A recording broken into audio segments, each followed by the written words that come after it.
अगर आपको या आपके किसी भी रिलेटिव को डायबिटीज़ है तो आपको ये वीडियो बिल्कुल भी स्किप नहीं करना चाहिए। आजकल हमारी ओपीडी में बहुत सारे डायबिटिक फुट के पेशेंट्स आ रहे हैं। जैसे कल ही एक बाबा आए, उनको डॉक्टर ने हार्ड सोल वाली चप्पल पहनने के लिए मना किया हुआ था, तो वो नंगे पैर ही 45 डिग्री टेम्परेचर में घर से बाहर घूमने के लिए निकल गए। उसमें उनके पैर जल गए, बट उनको ये अंदाज़ा नहीं हुआ कि उनके पैर की स्किन जल गई है। ऐसा क्यों हुआ? क्या आप इतनी गर्मी में हिम्मत कर सकते हैं नंगे पैर बाहर चलने की और आपको पता भी ना चले?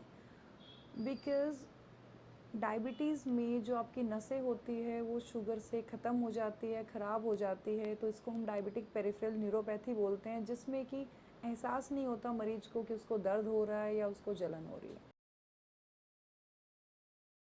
शुगर के मरीजों को अपने पैरों की देखभाल कैसे करनी चाहिए? नंबर 1, आपकी शुगर स्ट्रिक्टली कंट्रोल में होनी चाहिए।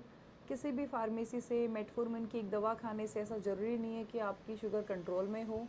आपको ये मेजर करके देखनी चाहिए। आप डेली मेजर कर सकते हैं, आप हफ्ते में एक बार मेजर कर सकते हैं, या फिर आप 3 महीने की एक HbA1c टेस्ट होता है, जिससे ये पता चलता है कि लंबे टाइम से आपकी शुगर कंट्रोल में है कि नहीं है, वो करवा के आपको देखना चाहिए।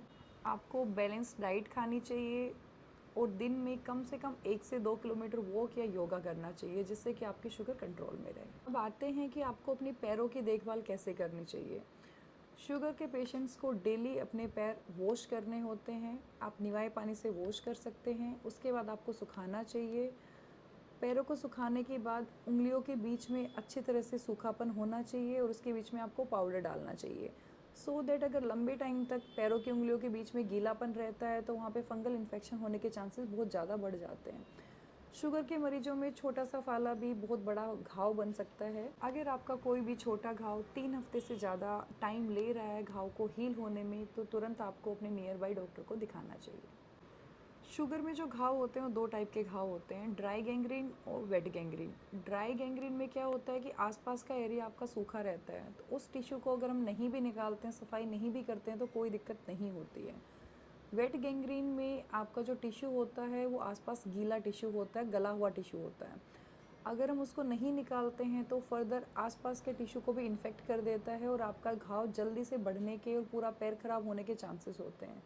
सो यूजुअली डायबिटीज़ के पेशेंट में और उनके रिलेटिव के दिमागों में ये होता है कि अगर इस घाव को अगर हम छिड़वा लेते हैं तो ये कभी नहीं भरेगा और स्थिति उससे भी ज़्यादा ख़राब हो जाएगी। ऐसा बिल्कुल भी नहीं है। अगर आपको वेट गैंग्रीन है तो आपको जो गला सड़ा टिश्यू है उसको निकलवा लेना चाहिए।